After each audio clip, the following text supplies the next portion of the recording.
Hamlet, voy contigo. Y vamos a entrarle al duro a esos símbolos, que a ti te gusta el desmontaje de los símbolos. Pero antes de que vayas con los símbolos, te voy a decir las dudas que me quedan a mí con esa obra, para ver si tú me ayudas a despejarlas, ¿no? Yo tengo muchas dudas interpretativas. Por ejemplo, en el caso, estoy tratando de ponerla, que nos veamos ustedes y la obra, y ahora no me sale, fallitas técnicas. A ver cómo podemos ponerla otra vez. Bueno, ahí la estamos viendo de todas maneras.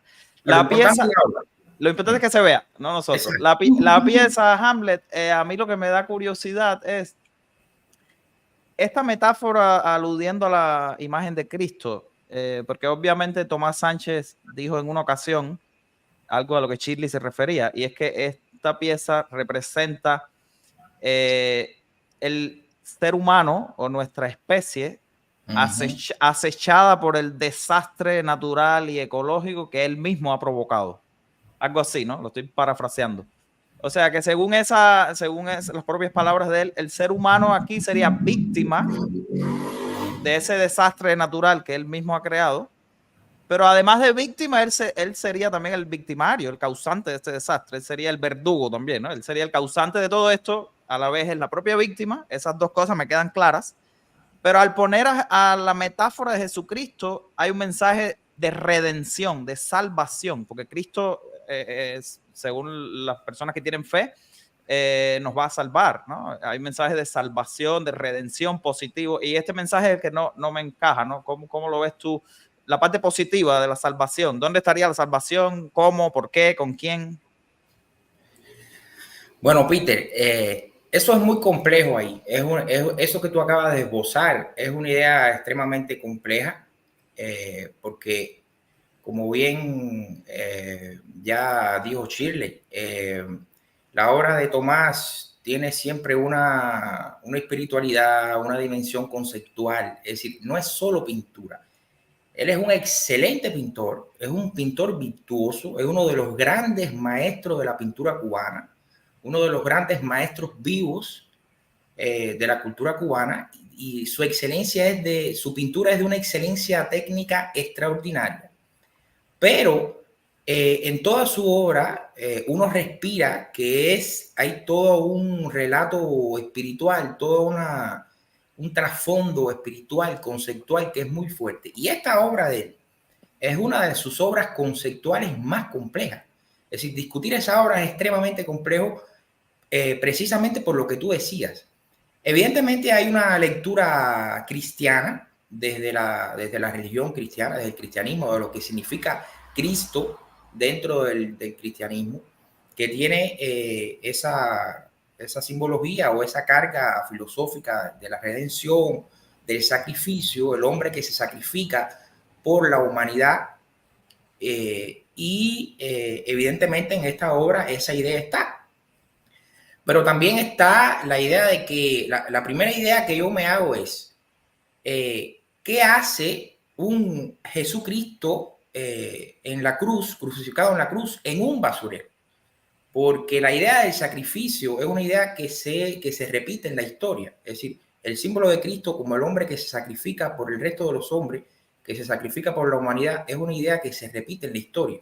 Y es una idea que aparece en la historia del arte una y otra vez. Por ejemplo, para establecer una intertextualidad con la historia del arte, hay una obra muy famosa de Peter Bruegel, el artista flamenco, que se llama Camino del Calvario, que es un Jesucristo siendo crucificado en el Flandes de finales del siglo XVII, 1600 y algo. Entonces, la idea del hombre que se sacrifica, el hombre que se inmola, el hombre que pone su vida por el bien de la humanidad, es una idea que está presente en la cultura occidental y que tiene su matriz en el cristianismo. Evidentemente, Tomás Sánchez está jugando con esa idea, la capacidad de sacrificio del hombre, la bondad del hombre, la humanidad del hombre por sacrificarse por el resto de por su semejante. Y esa idea está aquí. Pero también está la idea de el olvido del hombre, de la violencia del hombre, que margina y que excluye a ese ser de bondad que es capaz de sacrificarse por ellos, es decir, por el resto de los hombres. Porque aquí, cuando yo veo esta obra, la primera pregunta que yo me hago es, ¿qué hace un Jesucristo abandonado en un basurero? Es decir, en esta obra, Jesucristo forma parte de la basura, del desecho que genera la sociedad contemporánea. Y esa idea es muy fuerte. Es decir, esa propuesta como concepto es bien fuerte y es bien radical. Es decir, yo creo que la crítica, la obra, es una crítica muy radical a la sociedad contemporánea. Y la fecha de la obra nunca es gratuita. La obra es de comienzo de la década del 90. Un contexto muy complicado para el mundo y sobre todo para Cuba, porque es el momento donde se desestructura el campo socialista. Es el momento de la Unión Soviética se desestructura, se disuelve la Unión Soviética y todos los países del bloque del Este, los países socialistas de la Europa del Este, mutan al capitalismo y procesos políticos donde se sustituye el sistema, el antiguo sistema socialista o comunista de los partidos comunistas por el capitalismo.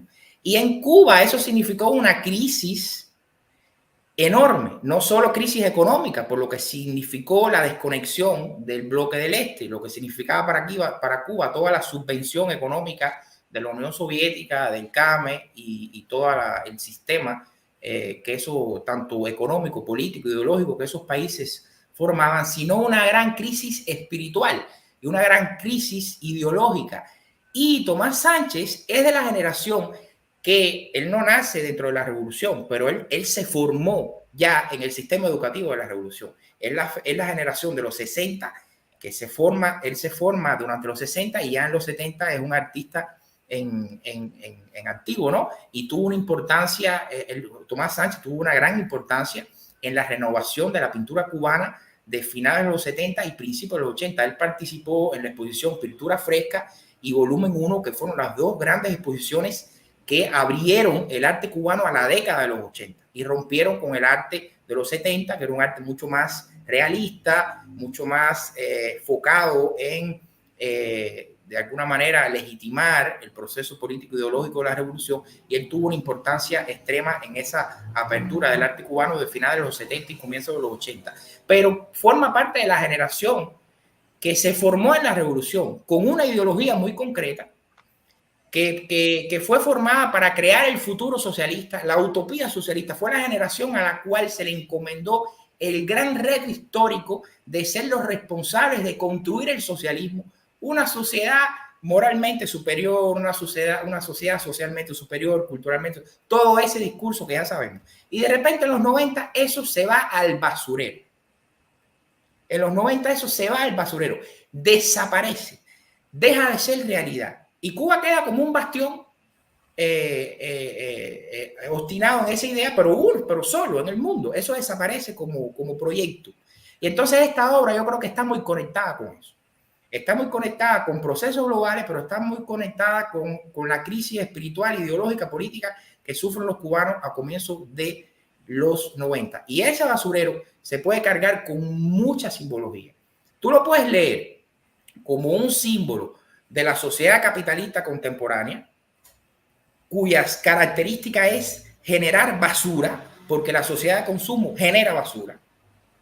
Entonces, el basurero es un símbolo de la sociedad contemporánea, ¿verdad? Porque el consumo desecha, el consumo genera mucho desecho y el desecho genera contaminación y es uno de los grandes problemas, es uno de los grandes problemas de la sociedad capitalista contemporánea. Segundo, como bien decía Shirley, el horizonte. Como ustedes pueden ver, él trabaja el horizonte con la técnica del esfumato de Leonardo da Vinci. Él crea una visión de infinito, es decir, se te pierde la vista. Por tanto, tal pareciera que ese basurero no tiene fin. Y esa imagen es distópica, parece el fin de los tiempos. Ese basurero es un plano, un filme de ciencia ficción. Cuando yo veo esa obra, lo primero que me viene a la mente son filmes de ciencia ficción, Blade Runner y otros filmes distópicos que están sobre el fin de la humanidad, el catastrofismo. Y tú estás, el plano, como bien decía Shirley, la perspectiva es muy interesante porque él te sitúa detrás del hombre crucificado para que tengas un panorama completo. Y la vista se pierde en ese horizonte. Es decir, la perspectiva es, la idea visual es, el basurero es infinito. El basurero no tiene fin. Es decir, el mundo, la sociedad, el planeta Tierra se ha convertido en un basurero. Y en ese basurero están todas las ideas, todas las utopías, todas las creencias, incluido Jesucristo. Y Jesucristo es el símbolo del cristianismo. Pues, en su versión de los nuevos, ¿cómo se llama? Del Nuevo Testamento. Entonces, esa es una idea muy fuerte que tiene que ver con lo global. Pero está para mí también la idea cubana. Para mí ese basurero también se me carga con la idea del proyecto político cubano, que terminó en un basurero, que terminó en las ruinas. Y todo por lo que las personas lucharon, la generación de Tomás Sánchez luchó, creyó, trabajó, se sacrificó, viró en un gran basurero, en desecho ideológico, en desecho político, en desecho de vidas que se frustraron, que realmente no llegaron a ningún lugar. Y eso para mí es muy fuerte en esa obra. Y volviendo a tu pregunta inicial, ¿cuánto hay de redención y cuánto hay de crítica a el comportamiento egoísta de los hombres en esa obra? Es muy difícil de establecer un equilibrio. Cada receptor hará su lectura. Los más pesimistas harán una lectura más pesimista. Los más positivos, las personas que tienen un pensamiento más positivo, más en esa dirección de la esperanza, harán una lectura más positiva. No, siempre hay una esperanza. Dentro del caos, dentro del fin de los tiempos, siempre hay una esperanza y harán una lectura más positiva. Y los pesimistas dirán, no, la humanidad no tiene solución, la humanidad va a virar, vamos a terminar acabando con el planeta Tierra, vamos a acabar autodestruyéndonos. ¿Para qué nos hemos sacrificado? ¿Para qué unos pocos se sacrifican? ¿Para qué unos pocos luchan? ¿Para qué unos pocos dan la vida por el resto si el resto no agradece? Si el resto no es consciente, si el resto está solo viviendo para sí mismo. Entonces, Peter, esa obra es muy compleja desde el punto de vista conceptual porque tiene todas esas matrices de significados. Tienen todas esas matrices de significado y a mí no me gusta cerrar la interpretación. A mí me gusta plantear las preguntas, plantear los escenarios, dar posibles rutas de lectura, ¿no? Para posibles rutas, dar referencias conceptuales porque que nos abren posibles rutas de lectura y cada cual hace la obra suya, lleva la obra a su propio plano de la experiencia y a partir de ahí establece una empatía, un diálogo con la obra y saca su propia experiencia, su propia reflexión. Lo importante aquí es que la obra nos hace reflexionar y nos plantea preguntas que son bien complejas. Y el gran reto de la interpretación, como diría mi maestro Gadamer, el gran hermeneuta alemán, es ser capaces, nosotros como receptores, ser capaces de hacerle preguntas a la obra y al mismo tiempo intentar responder a esas preguntas. Si hacemos eso o intentamos hacer eso, ya estamos en un diálogo complejo con la obra y estamos en un proceso de apropiación interpretativa de la obra. Lo dejo ahí para que los otros dos colegas puedan también establecer su narrativa, su interpretación, su comprensión de la obra. Me encanta lo que has dicho, Hamlet. De hecho, me respondiste muy bien la duda que yo tenía. Porque después que me lo planteaste así, pues ya no veo ese mensaje de positivo y de redención por ningún lado. Ahora me convence más esa lectura que hiciste de que hemos llegado a un nivel tal de enajenación, de pérdida de todo tipo de valores humanos, de pérdida de todo tipo de civilidad, que hasta la fe ha caído en el basurero. O sea, hasta en ese basurero, en ese estiércol en que nos hemos convertido como humanidad, pues ahí no solo ha ido a parar el arte, la sensibilidad, porque hay cuadros del propio artista, sino que ahí ha ido a parar la fe. Es una crítica muy fuerte hasta el sistema de valores que opera desde la fe, ¿no? Y si de verdad hubiese un mensaje de redención, pues la figura esta que alude a Cristo quizás estuviera un poco más de frente, un poco más dándonos la cara con una posición un poco más altruista, pero no, ni siquiera se le ve el rostro, está como de espalda. Pareciera que es como dentro de toda esta pérdida de todo tipo de valores, pues es lo último que llega, lo último que entra al basurero, como rematando ya. La crisis es tan grande que hasta la fe se ha perdido. Y ya cuando se pierde la fe, no es solo la fe en lo religioso, se pierde la fe en cualquier proyecto emancipatorio, ya sea desde lo religioso, desde lo social, desde lo político. Por eso es que sí creo que es una obra muy apocalíptica y muy pesimista. Ahora que me lo presentaste, me convenciste ya más de que el optimismo ya no lo veo, vaya, Hamlet. Ya me convenciste de que eso es una obra tremendamente nietzscheana.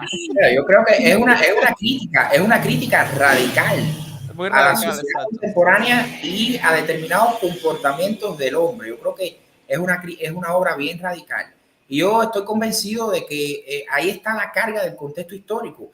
Es decir, nunca se lo he preguntado, nunca he tenido la oportunidad de preguntárselo a Tomás, pero estoy seguro que Tomás, como cualquier cubano, en ese momento, a comienzos de los décadas 90, estaba en un proceso espiritual bien complejo, bien complejo. Son momentos complejos de la historia de un país, de una sociedad, de un hombre, donde esas preguntas radicales se convierten en temas importantes y la grandeza de los artistas es conseguir objetivar eso en un texto artístico de esa complejidad y de esa riqueza.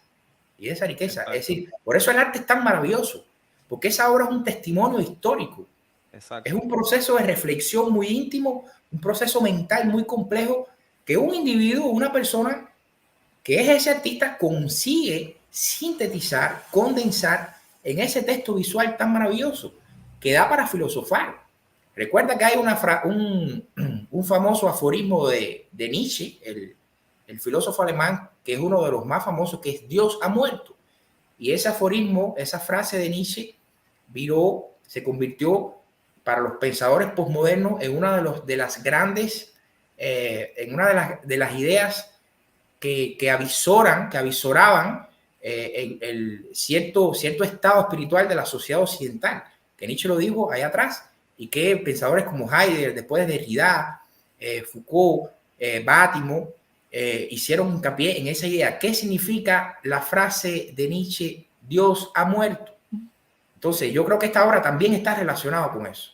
Es decir, y la frase, claro que es una metáfora, pero y esta obra nos lleva a esa reflexión. ¿En qué sentido esa idea que encarna la figura de Jesucristo dentro del cristianismo está en crisis también, en un tipo de sociedad determinada? Entonces, la obra es muy compleja. Yo creo que es una de las obras, te felicito por haber escogido esta obra, porque yo creo que dentro de la enorme producción de Tomás Sánchez, que es una producción enorme, fantástica, esta obra en específico es de mis preferidas y es una obra maestra. Para mí es una obra maestra absoluta, porque lo tiene todo.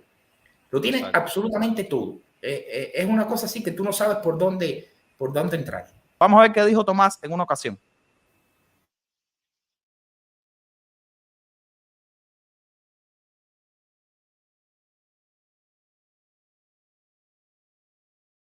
Aunque soy más conocido como pintor que pinta paisajes relacionados con la naturaleza y la meditación, desde 1980 yo descubrí otro paisaje y comencé a pintarlo. Este paisaje es el paisaje de los grandes vertederos de basura, que cada vez son más, cada vez la basura inunda más este mundo por todas partes. Desde entonces sentí que era un deber para mí pintar este otro tipo de paisaje. Para mí, los paisajes externos son de la basura, o sea, los basureros externos son un reflejo del estado interior de nosotros los seres humanos. Al sentirnos incompletos, creemos que podemos completarnos espiritualmente adquiriendo objetos, adquiriendo posiciones, o sea, posesiones. Y de esta forma, mientras más cosas poseemos, más basura estamos produciendo.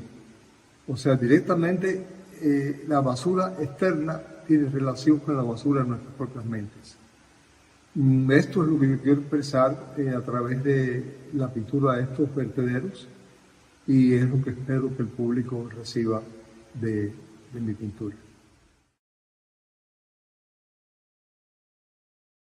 Dije que se me quedó en el cerebro, es esta frase donde él dice, la basura externa está en una relación directa con la basura que tenemos dentro de nuestros propios cerebros. O sea, esa es una frase fuerte que me llamó la atención. Y también cuando él dice que para mí es un deber, uso esa palabra, hacer este tipo de basureros. Ahí vemos el compromiso social del arte, ¿no? Que ese es un gran debate que tenemos siempre los críticos, los teóricos, los artistas. Pues debe tener el arte una función social al servicio del cambio o no se le puede exigir al artista, él pinta lo que quiera y si quiere enajenarse de la realidad tiene todo el derecho. Pero es una elección, creo yo, de cada artista, pero Tomás lo ve como un deber, ¿no? Un deber hacer este tipo de denuncia. Entonces, bueno, ¿qué te pareció, Hamlet, esta intervención de Tomás? ¿Quieres agregar algo más a estas interpretaciones que hemos hecho? No, genial. El testimonio de Tomás es genial y nos permite tener una comprensión más desde la intención del artista, ¿no? Desde la propia subjetividad del artista. Y que coincide plenamente con lo que nosotros hemos estado dialogando. Yo solo puntualizaría algunas cosas, Peter. Primero, es importante que el público que nos escuche se lleve este mensaje. El arte, la metáfora, siempre es ambivalente.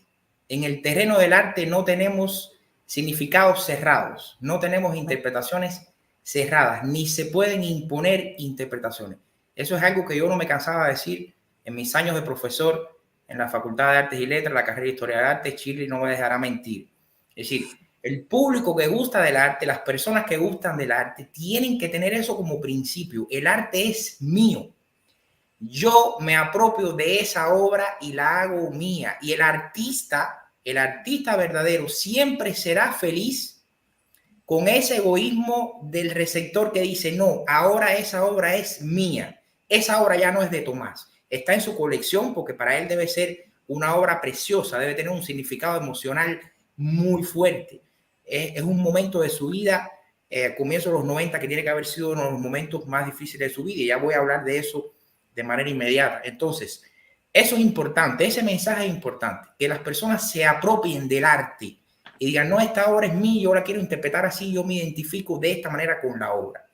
Entonces, la metáfora es expansiva, la metáfora es ambivalente, la metáfora es un espacio de sentido abierto, flexible y democrático, al contrario de la ideología y al contrario de la política y al contrario de los dogmas. Por eso el arte, como decía la doctora Anaí, tiene siempre el verdadero arte, el arte honesto, siempre tiene de manera intrínseca un contenido político muy fuerte. ¿Por qué? Porque el arte es sincero. El arte es sincero. Uno de los pocos discursos en la sociedad humana que es sincero es el arte. La ideología no es sincera, la política no es sincera. A veces los discursos de las iglesias no son sinceros porque están mediados por intereses políticos, ideológicos, de poder. Pero el arte, el verdadero arte, ese que nos llega, ese que nos toca, es sincero. Y la sinceridad siempre tiene una fuerza política porque nos hace pensar de verdad, nos hace reflexionar de verdad. Y esa es una de esas obras que nos las tenemos que apropiar de manera muy personal y pensar a través de ella. Yo voy a llegar a una interpretación muy personal con relación al hombre crucificado. Para mí no es un Cristo, para mí es el hombre sacrificado por su propia sociedad. Para mí esa es la idea. Y puede ser un autorretrato del artista, porque el artista, podemos especular, podemos imaginar que el artista se podría haber sentido así, de esa manera. Y ahí voy al contexto, que ya la doctora Anaís hablaba, y Norman también, ellos dos se referían a esa cuestión. Primero, Tomás, como gran parte de su generación, prácticamente fue expulsada de Cuba. Tenemos el deber moral y político de decir eso. Fue una generación expulsada de Cuba. Toda la generación de los 80, que fue la generación de artistas que transformó el arte cubano, sintonizó el arte cubano con lo que estaba pasando en la escena internacional, prácticamente fue expulsada a comienzos de los 90 del país.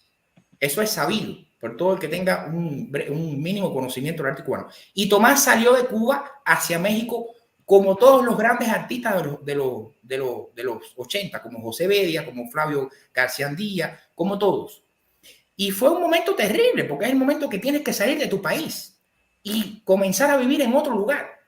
Eso para cualquier ciudadano que emigre ya es complejo. Pero, y ahí viene muy importante lo que decía Norman, estamos hablando de sujetos que fueron formados en una sociedad socialista, donde no existía el mercado, donde el consumo era pecado, la ostentación era pecado y la ideología era un discurso totalmente contrario al del occidente capitalista. Cuando esos jóvenes formados en esa sociedad se ven obligados por problemas políticos, por problemas de censura, por problemas de falta de tolerancia con el poder crítico y analítico del arte, que ya estaba siendo muy incisivo con el sistema político cubano, que a las claras ya era autoritario y totalitario, y quería controlar el arte y quería controlar la libertad de los artistas.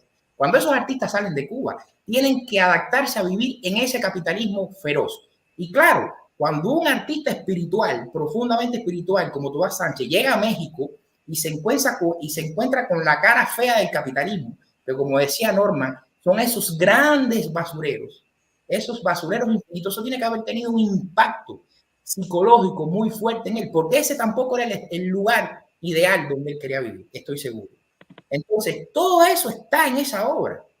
Todo eso, está la problemática global, está la experiencia existencial del artista, está cómo el artista se posiciona ante esa realidad. Todo eso está en esa obra. Claro que claro que para él debe ser una joya, algo precioso, algo que él va a conservar, porque tiene toda esa problemática existencial, política, ideológica, histórica, tan compleja. Entonces, Peter, esos serían los puntos que yo puntualizaría y para, sobre todo, seguir provocando. Me encantó, me encantó. Hamlet, si quieres agregar algo, ¿cómo se interpreta una obra de arte? No, Peter, coincido contigo en todo. Yo agregaría solo, mi consejo sería que las personas se tienen que relacionar con el arte de la manera más natural posible y de la manera más espontánea posible. La doctora Anaís decía algo importante: los relatos de poder, el mercado, las grandes instituciones, los museos, por lo general intentan establecer modas, relatos hegemónicos, imponer interpretaciones. A veces los críticos de arte, de manera indirecta, también imponemos interpretaciones, porque uno hace un texto, publica un texto, desarrolla una crítica, eso se queda en la mente de los lectores y se convierte en un referente para entender la obra. Todo eso acontece. Pero el público, las personas que gustan del arte, yo creo que mi consejo es que se tienen que relacionar con una obra de la manera más natural y espontánea posible. El arte es un fenómeno cultural que transita a través de nosotros en todas las dimensiones. El arte potencia nuestra sensorialidad. Somos animales sensoriales, tenemos capaz de experimentar placer estético y displacer y de absorber información a través de nuestro aparato sensorial, de nuestros sentidos, no solo la vista, el oído, el tacto, el gusto, el olfato. Todos los 5 sentidos externos son fuentes de cognición, y ese es el concepto básico de la estética, tal como surgió en el siglo XVIII en Alemania. Lo estético es cognición sensible. Tenemos esa capacidad. Pero una obra de arte no solo activa nuestra sensorialidad, esa obra de arte es de un disfrute sensorial enorme, de un disfrute visual enorme. Podemos pasar horas contemplando los detalles pictóricos, los objetos, los detalles. Es inagotable desde el punto de vista visual, y eso genera un placer estético, sensorial.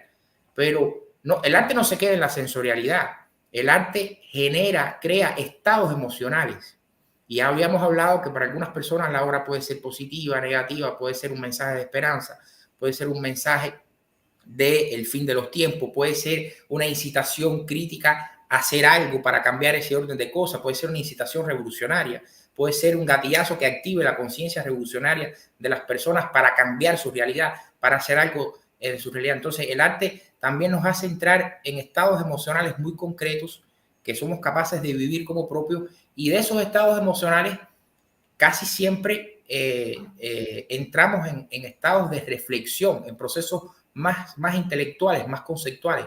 Entonces, lo que yo recomiendo es eso: vivir el arte en toda su dimensión, en toda su amplitud, desde lo sensorial, desde la experiencia sensorial, al estado emocional, a el estado de reflexión más intelectual, más conceptual, donde entran entonces todos los conocimientos que tenemos de historia, de política, de arte, de filosofía, nuestra propia experiencia existencial. Entonces el arte siempre es una invitación a eso, es una invitación a repensarnos a nosotros, a repensarnos en colectivo, a repensar la sociedad, a repensar los fenómenos que el hombre crea. El arte es espacio para eso, espacio para sentir y para pensar y para dialogar de manera horizontal y de manera democrática. Por eso el arte es tan importante. Repito, el arte siempre tiene una misión en la sociedad que es muy importante, y es generar el espacio ecuménico, horizontal y democrático donde podamos dialogar desde una posición de igualdad. Por eso no es gratuito que Tomás Sánchez coloque sus propias obras como desecho de la sociedad, porque él está diciendo, hasta el arte es un desecho en esta sociedad. Hasta el arte está botado, expulsado hacia el vacío, está roto. Entonces, ese mensaje es muy importante. Y recuperar el arte es recuperar eso, recuperar el espacio donde podemos pensar cómo salir de los problemas en conjunto, de manera horizontal y de manera democrática. Entonces, yo creo que ese es el consejo que yo le daría a las personas que nos siguen y que no dejen nunca de disfrutar del arte. Claro, me encanta eso que has dicho, Hamlet, porque más que interpretarlo, que lo disfruten.